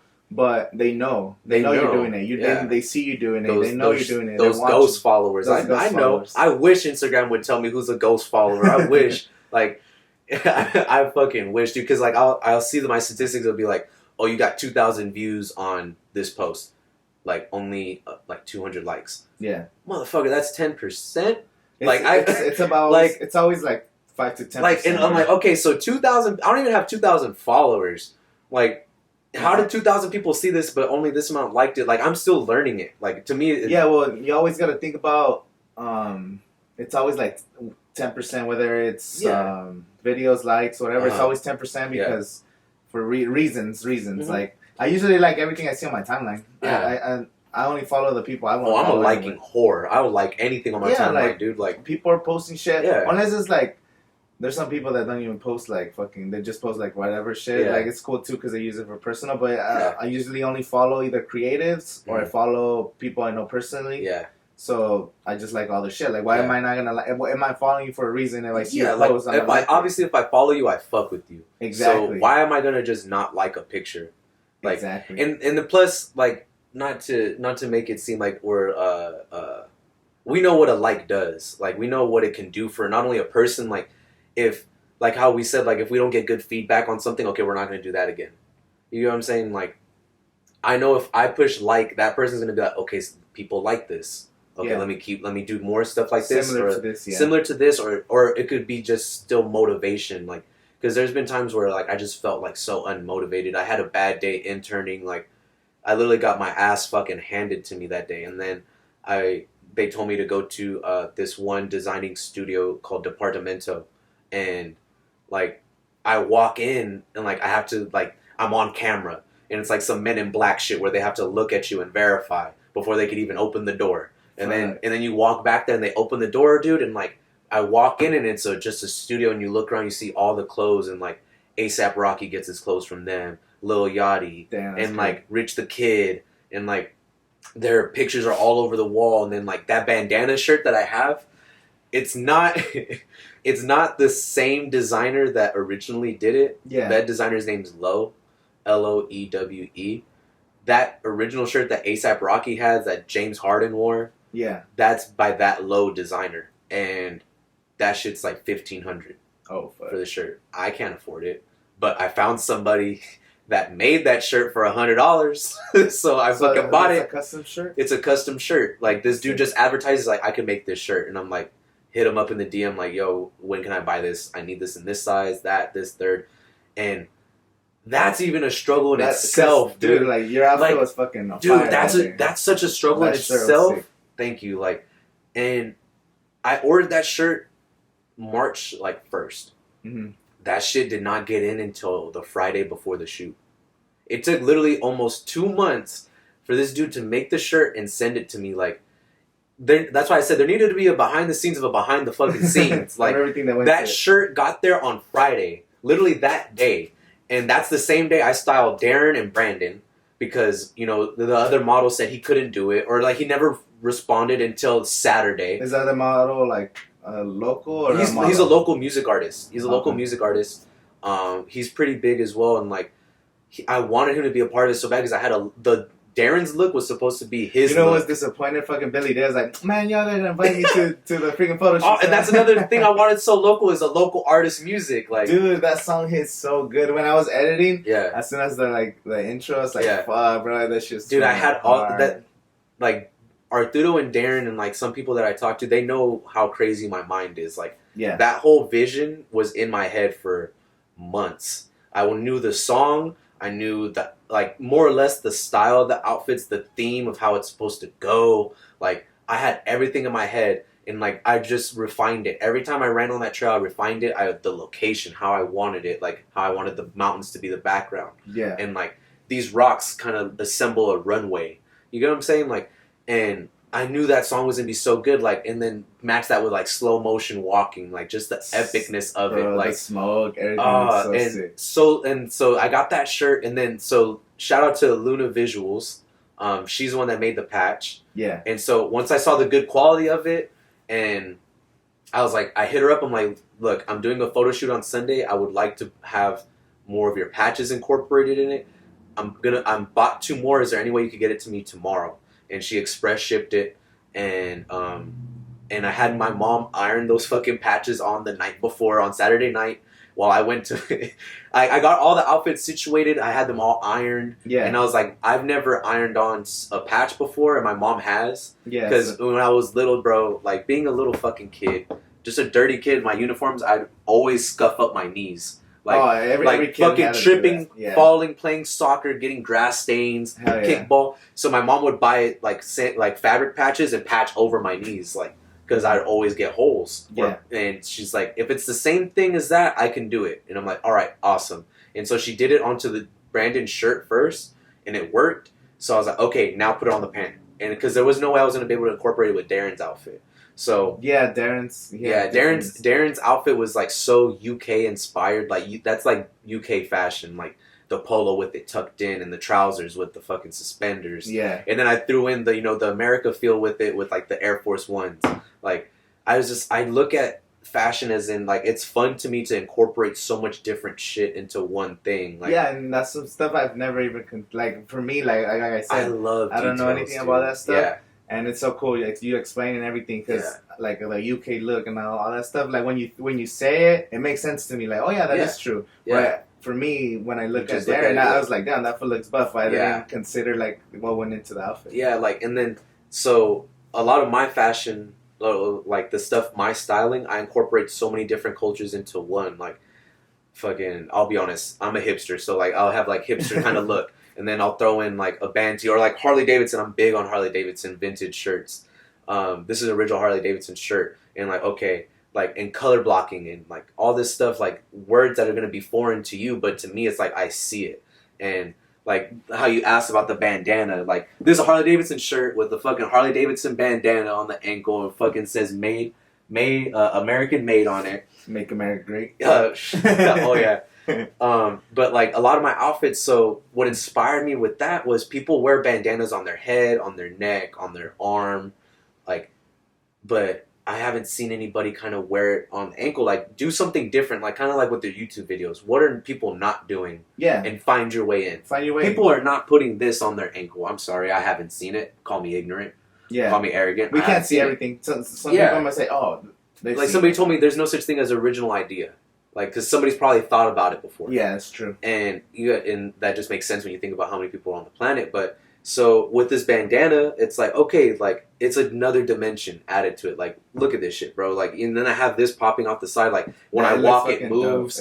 Like, so with that, it's like, so I color block it to where whatever kind of color block it or theme it. So, one of my outfits, I had a Black Dahlia massacre shirt or mafia shirt, and it had red accents in it. So the outfit, I put a red bandana on the ankle to kind of like accent the red. Yeah. And I had a black base, and then I had like the pocket chain a layer to it. So my whole thing about it is like just add dimensions, add layers, stand out, do something different. And it's like the little subtle details do so much. And another thing that inspired me was, like I said, Mike Amiri. He has boots that the straps are like the bandana print. Yeah. And it's like, okay, well, I can't afford $750 shoes. Yeah, for sure. So what's the next best thing? Okay, take that same concept and like it's inspired by and make it my own. So now, like, from I'll know when people copy me when I come up with something so dope, like the Adam pose, and I'll see people do the Adam pose all the time, bro. I got so many DMs from that of people like hashtag Adam pose, and they'll send it to me, and I'm like, no, post it. Post that you're doing it and put Adam pose. Like, yeah. Give me some credit, give me some shine, because there's some other people, I won't name names, that try to do my pose. They didn't even fucking do it right. And they look fucking bad, but it's like, I know when people, and so like now if I see people have the bandana around that, I know they saw it from me. Yeah. And it's like, I always think about, Joe Budden's a big influence on me, and he says the creatives are always going to create. Like, okay, they robbed this idea from you. Okay, make another one. Or like, you know, in the Social Network, the movie about Facebook. Yeah. How the two twins went to the dean and they were complaining about like, oh, Mark Zuckerberg took this idea. Mm-hmm. He's like, you guys, this is Harvard. Make something else. Like, you can make something else. Like, well, it's a whole concept. Steal like an artist. Yeah. You heard of stealing like an artist? So the way sampling music, they're stealing from other artists and they're creating their own beats with it, and then they make their own song. You're inspired by everything. Yeah, everything's, like you said, everything's been done already. Like, we fucking have 7 billion people, plus the people that passed. Everything's been done. And like, we're just recreating things with our own creative mind, because we all think differently, and you're never going to get an original idea anymore. There's never going to be original, but it's like, you can see something and be inspired by it and think like, you could directly copy it, or you can be a creative, an actual original fucking creative, and make it your own. Yeah, like, get inspired by that and then add your own twist to it. That's whatever represents you. That's what it is. And so that's just my whole style, is just making things my own. So from wearing band t-shirts to, like, I like fitted clothes, so I get my pants tailored. Like, I'm getting into sneakers now. Like, I would always just rock Vans. Like, nothing but Vans. When I was younger, my dad would always buy me fucking ESs, DCs, fucking DVSs, just nothing but skate shoes. So then I love Vans, so I would just rock Vans with everything. Yeah. And then it's like, okay, I could expand more. And so I started getting into, like, okay, everybody loves the 97 Air Maxes. What Air Maxes are people not really wearing that much? It's the 95s. So that's why I got the 95 TNs and like the other 95s that I have. So now I'm getting into sneakers, like actually like incorporating that sneaker culture into my outfits. Like, take pieces of everything and make it your own. Like, okay, I got some grunge. Like I when I see the grunge era, like the fucking Pearl Jams. What do you wear, like, on a regular basis? Do you, every time you leave the house, you make sure you have like a whole outfit, or do you just go on that day like, you know what, I'm gonna wear this? So like, if I'm leaving the house, like, it's so second nature to me to just piece an outfit together. You're going to Target or something, just something. Oh, don't get me wrong, guys. Like, I go to Walmart in fucking sweats. That's what I'm saying. Like, I know it's hard to just fucking look good every time to just do an errand or whatever. Yeah, it's like, I'll go to my local Walmart and look like somebody that goes to Walmart. Like, but there's also times where what does that mean? Like, what does that mean? Like, fucking looking all like fucking still got mocos in my eye because I need to get dog food because I forgot to get dog food the day before, like a responsible person. Yeah. And now my dog's barking at me because she's fucking hungry. So now I gotta go at like 6 a.m. and go get dog food type of thing. Like, I'm looking all busted. But then there's times where, like, okay, catch me at the mall though, and I'm in a fresh outfit. Everything changes, depends where you're going. Like that's what I was asking. I always think like I've heard this. You gotta be comfortable too, right? Yeah, I'm comfortable. I'm always comfortable in what I wear. Yeah. If I don't feel comfortable, I won't wear it. Mm-hmm. Like they say, oh, beauty is pain type. Fuck that. Be comfortable in what you're wearing. Yeah. Like you can look good in being comfortable. And that's what I love where fashion's gone is it's just mainly the high-end brands or the designer brands are making streetwear. And me and my uncle had a conversation about it. He's like he's designed for Chanel and like he's the main fashion director for Pamela Roland, which if you look it up, it's a big deal. I don't know what that means. Yeah, like you're not gonna know what it means. Take your word. Yeah. We talked about like, you know, just 10 years ago fashion wasn't like this. Fashion was not streetwear. Like, it was looked down upon to dress like this. Well, fashion was like kind of like the silks and shit. Silks, just the cliche stuff. Like, and now it's like where this could be considered. Well, other like rappers, even Hispanic, like they're all wearing like fucking streetwear stuff. It's all streetwear and it's done by designers. Like, if you could take this same outfit and I could be like, okay, these jeans are Amiri, and that's designer. Mm-hmm. They're H&M, but I mean, if I were to put the Amiri name on it, like, that's designer now. Yeah. And that's what Amiri does. That's what, you know, Fear of God does. That's what Louis Vuitton does. Like, all these brands everything's starting to have a streetwear influence. So we talked about it, like, you know, I'm coming in at a perfect time to where I found my style, and it just so happens to where this is what's hot right now. Like, all the stuff that I've wore before that I know about, like, it's now to where it's hitting like this. It's the stride. It's the look, the trendy stuff. But it's something that I just do, and I've been doing this for so long. That's gotta be super cool. That's what's like popular right now. And like I'm just trying to capitalize off of right now. Like I'm in that moment to where this is how I dress. This is what I genuinely love to wear. I genuinely love looking at my closet. My closet is packed with clothes now. That's gotta be super dope. I even color coordinate this shit. You're super. Oh, you gotta do that. Oh yeah. Because you have you know what you like, you know all the clothes that like the styles that you want. Because when I wear something that I really like you do feel that confidence just by wearing clothes. It's crazy, like it's something about when it. Like, you look good, you feel good. Yeah, it's like that fresh haircut. Like right now, coming back from last year, I've lost like 40 pounds. Good for you. So, like I already feel a lot better. Like when I wear clothes, like when I was a year ago. You have more options. Yeah, more options. I went down a size. Yeah. Like right now, I'm in that point where 2X is too loose on me. Yeah. And then XL, some of them might be tight, some of them feel really good. Mm-hmm. I'm like in between that fucking thing. So it's like right now I got rid of so many clothes and I haven't really bought any new stuff because I'm still trying to like slim down. Cycle out. Yeah.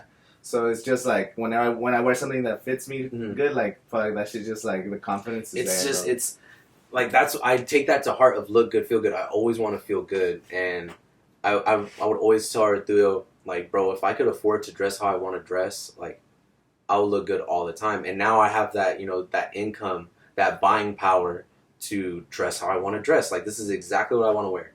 This is exactly what I want to do. And I love getting haircuts every week. Get a haircut every week. I get haircuts every week because I love that fresh fade look. You can't tell me nothing after I get my haircut. Like, I walk out, I'm a different person. Like, I wasn't the same Adam from 45 minutes ago. Like, my barber fucks around. Shout out to Fernie. Fernie at New Era. He always tell me like, bro, I should be charging you more money for this. Like, you look good. And I'm like, dude, thank you so much. Like, it's stuff like that. Like, that's what I love about fashion is what it can do for somebody. Like, what it can do when you look good. Just that extra confidence. Like, and like how you're saying, like, you're losing weight. Like, I've lost weight too. Like, I was pushing 200 pounds and now I lost like 40. Yeah. And it's like, yeah, dude, and like now, like I feel good in my clothes. Like I have so many more options when I wear clothes. Not only that, like I feel more confident taking pictures because I hated getting pictures taken. Like it's so weird. Like my first photo shoot I just felt so awkward because I still had that mentality of like I'm not comfortable in my skin. Are you gonna start doing more photo shoots? Because I feel like you gotta start doing more photo shoots. That's what it's transitioning to. Like I've had some people reach out to me like we need to shoot soon, and I'm like yeah, for sure. Like.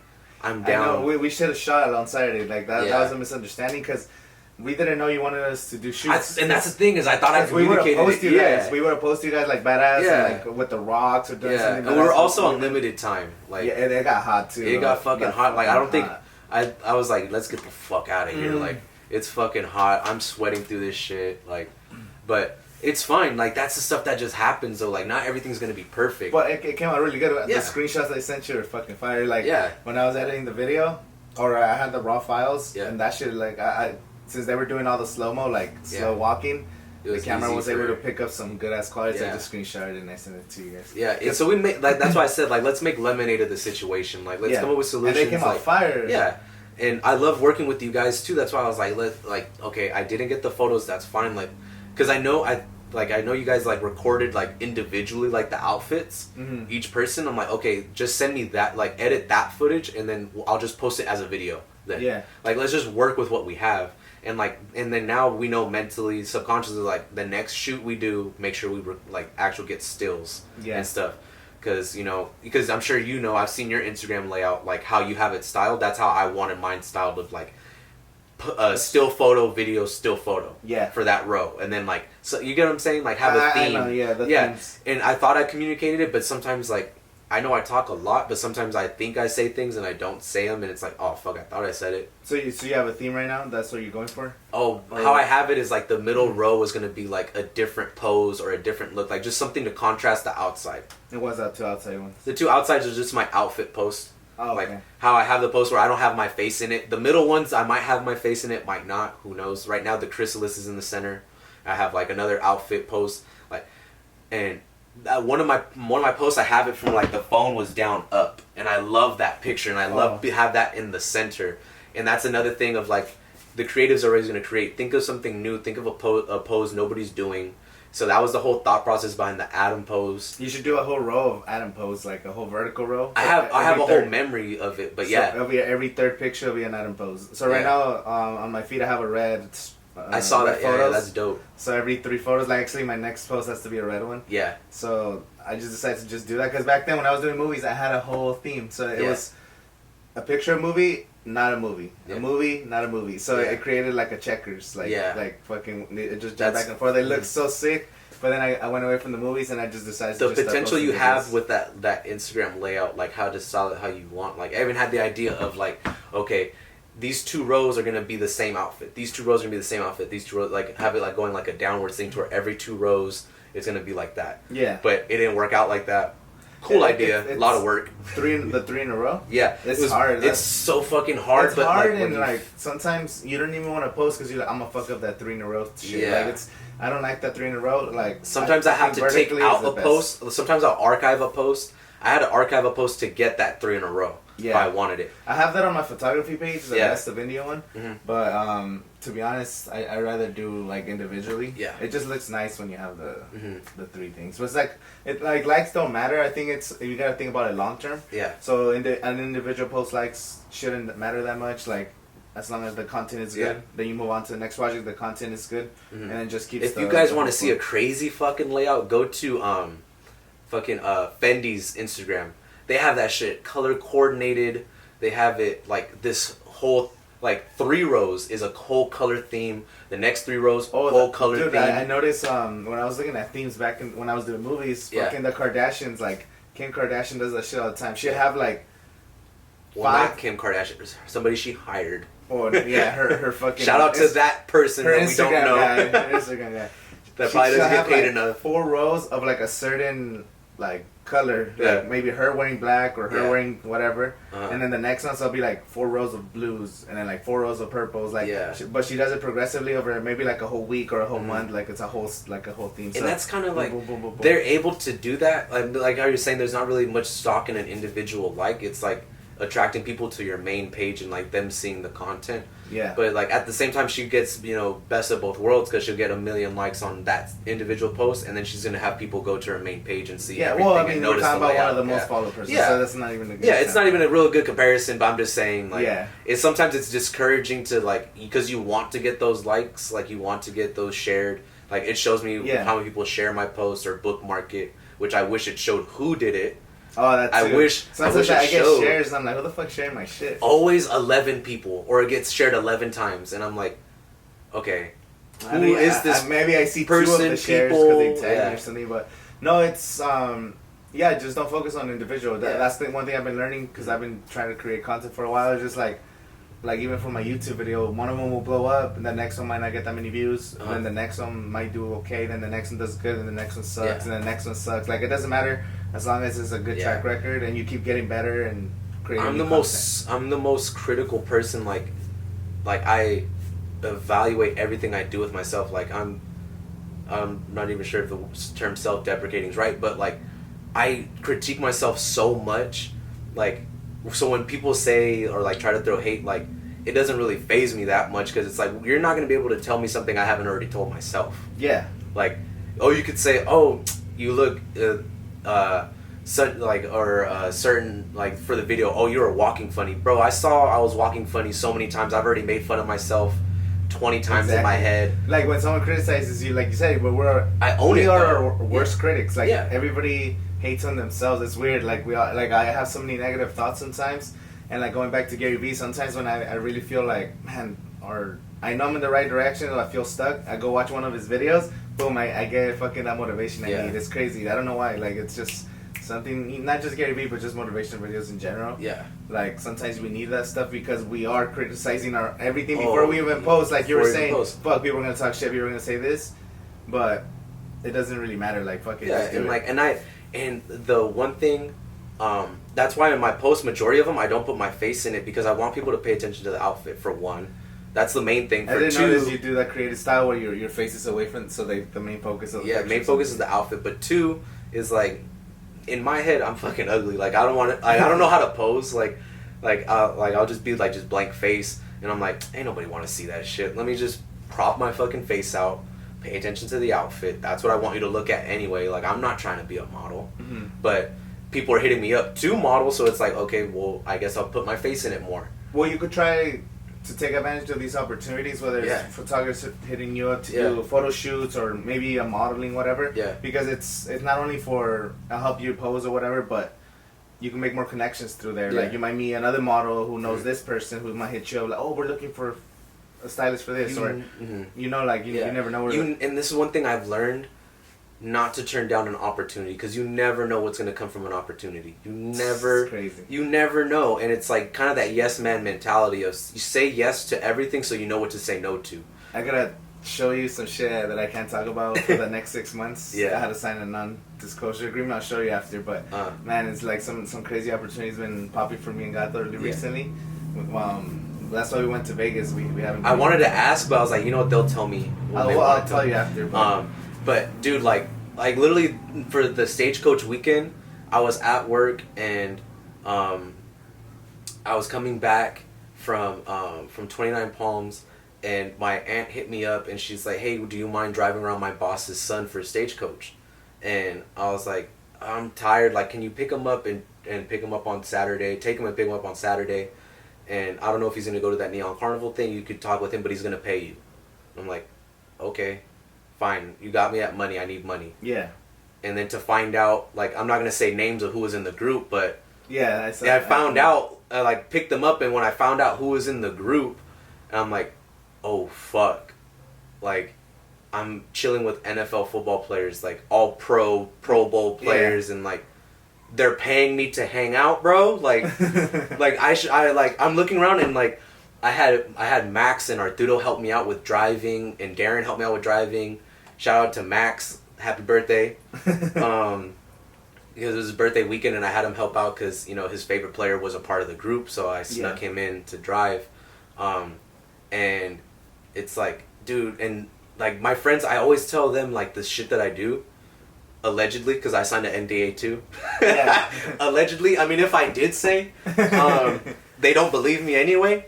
So like, Darren always says, like, for whatever reason, Darren is always there for when epic shit goes down. Yeah. And it's like Arturo, Max, and like a couple of my other friends, they never see it. Like, they just hear the stories. So like, they're like, nah, this was full of shit. Yeah, always full of shit. Oh, he's just talking out of his ass. And I always tell them, like, bro, if people knew what I was doing or what I was doing, or who I'm next to, who I'm talking to, like, who I'm shopping with, like, you would talk to me nice. You would talk to me a lot nicer.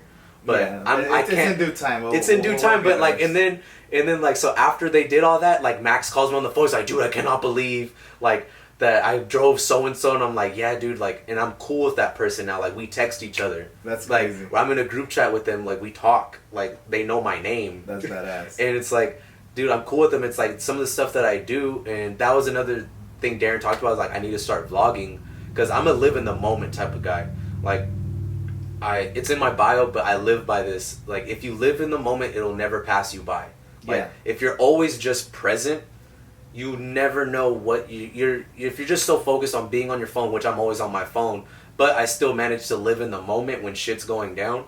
Like, you'll always have those memories, and it's like I could have asked those players like, "Hey, let's take a picture," or "Hey, can you sign this?"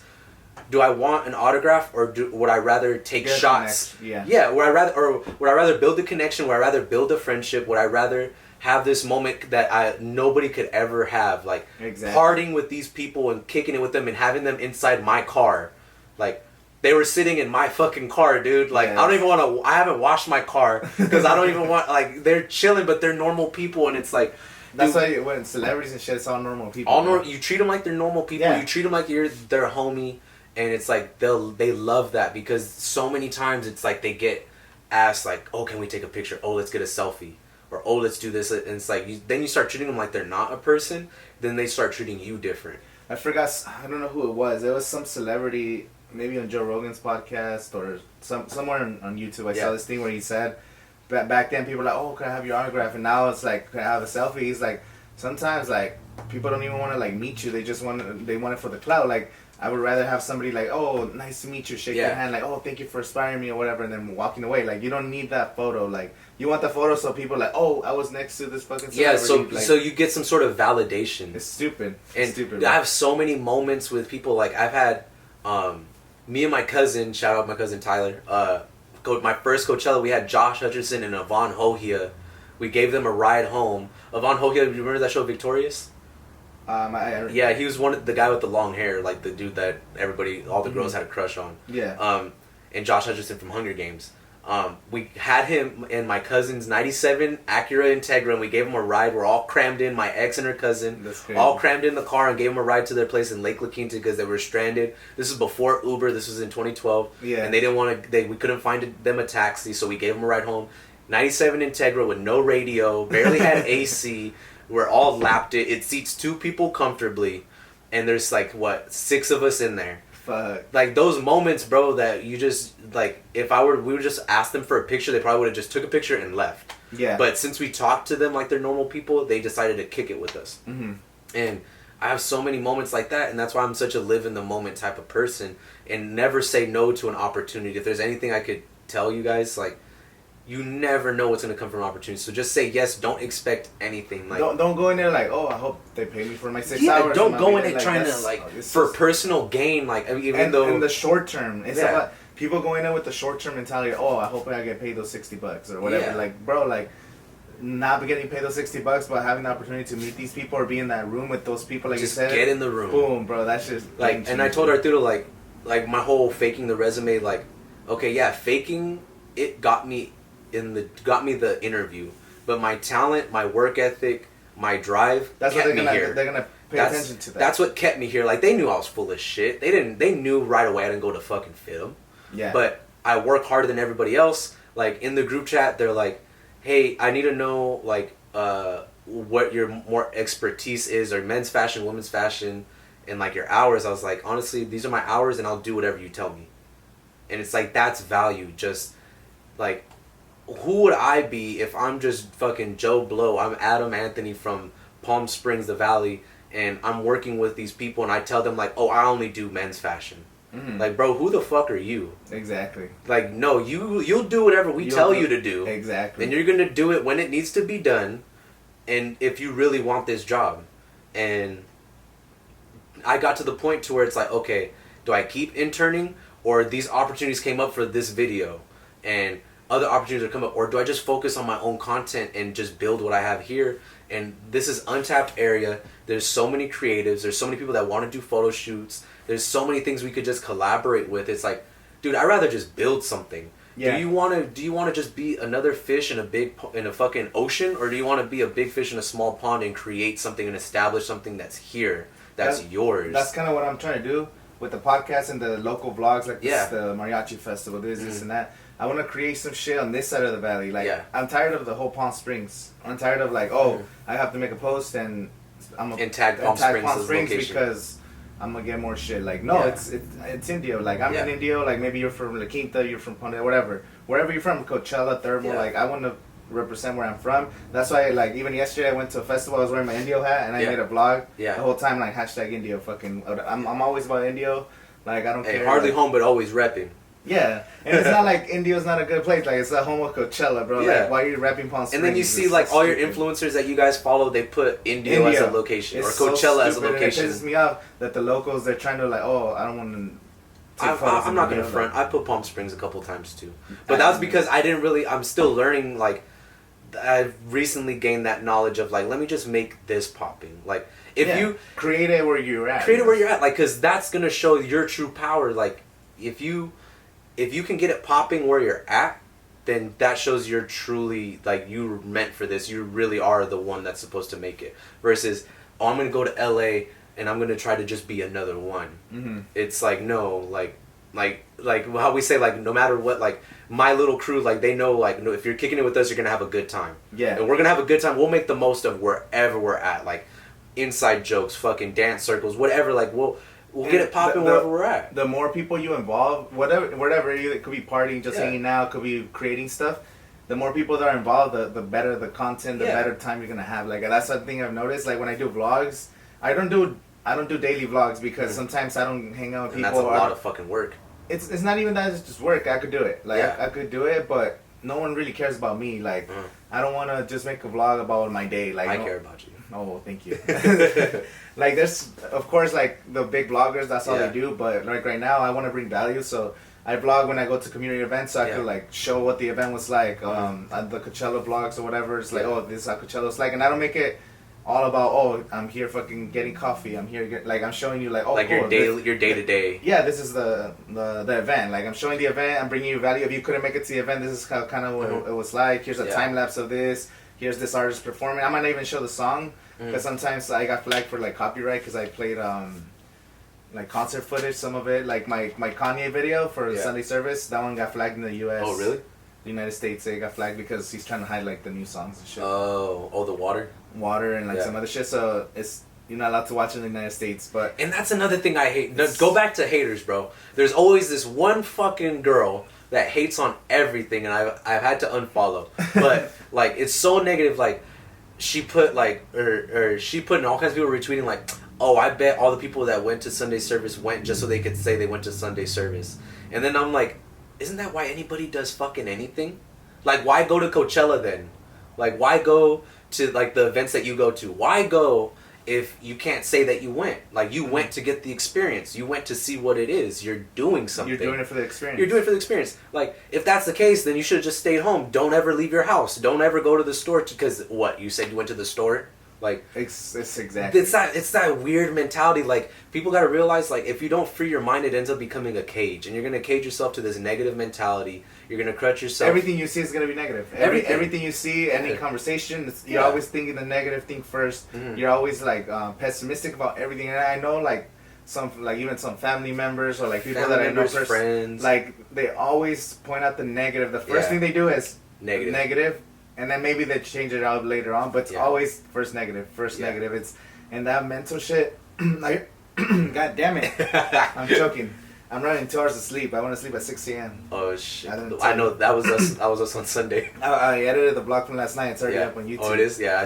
I fucking stayed up all night. Dude, you put in so much, that's what's inspired. That's another thing that I look to my friends, like, how they say, if your circle doesn't inspire you, you need to find a new circle. Mm-hmm. Like, and I see everything you do, and it's like fucking Angel drives back and forth to Riverside or wherever he's going for work, still vlogging, still stays up late, posts a video, still goes to all these events, and it's like, bro, what the fuck am I doing? Like, no, I can do it. And then you see, like, other people you follow, like, The Rock wakes up at 4 a.m. every day. Those guys are crazy. Fucking insane. And then it's like what Kevin Hart says, everybody wants to be famous, nobody wants to put the work in. Yeah. And it's like, dude, put the work in and things are going to come from it. Like, that's what it, like, since I've been doing this, like I said, the beginning of 2019, I was like, you know what? I have to stop wasting time. That's why I was like, you know what? I have to stop making excuses, stop fucking watching Netflix and doing all this shit. So I literally haven't watched any movie. Like I watch movies. Oh, I still make time for. No, I still go to the movies. I don't buy any more movies. Yeah. But I still go to the movies. Like I don't even do movie reviews, but I still go watch like Avengers. I still watch like most of the major like like all the Oscar winners, all the Oscar. Like I watched every movie that was in the Oscar. I didn't even review them. I just watched them for my own pleasure, so I could like watch the award show. You can find me on Instagram, AdamAnthony_, because regular Adam Anthony was taken. Services I offer. If you need styles for a photo shoot, if you want to change your look around, like he was saying, I do personal shopping. If you want like advice on where you want to take your style, what you should be buying, I know I do personal buying for a lot of people. Building up some people for like events, like birthdays and stuff like that. They want me to pick out outfits. So just anything, if you need outfit wise, photo shoot wise, whatever, hit me up. Don't be shy. You know, follow, share my profile, tell your mom about it. That's it. And just do what you love, bro. Just always do what you love. You follow your heart, you're never wrong. Like it took me 24 years. I always say 24 years. It took me 24 years to realize, because it makes it sound more epic or theatrical. Yeah. It took me 24 years to realize like I was the only one holding myself back. I was the one that wasn't making it. I had all these ideas and everything passed me by because I was too afraid to just bet on myself, to where now I bet on myself with everything. Like I believe in myself so much, and that's how you have to be. You can't let your negative thoughts rot your mind. Like you just need to do it. Stop thinking about it. And 10% of it's ideas, 90% of it's action. There's nothing without your ideas. Not that they're meaningless, but they don't mean anything if you don't put action behind it. So you need to just do something. And you need to wait for the perfect moment. There's no perfect moment. There's no such thing. I've waited for perfect moments, bro. There's no like I need the equipment. There's nothing. Just get started. Just do it. Like Shia LaBeouf, just do it. Do it. But just fucking do it. If whoever supports you, focus on who supports you. Don't focus on who doesn't. Always focus on the positive. Long-term goals, like what you're trying to get to, never lose sight of it. Buy a fucking calendar. Write the shit down. Buy a little planner.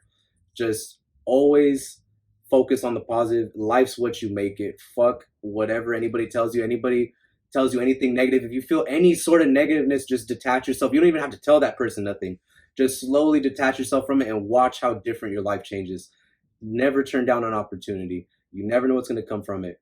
You don't know who you're going to meet. You don't know what you're going to do, but just always, you want to be in the room. Don't take yourself out of the room before you even get there. You deserve to be, if you dream it, you deserve it. There's nothing you can't get in this life. There's too much at our hands for us to do nothing.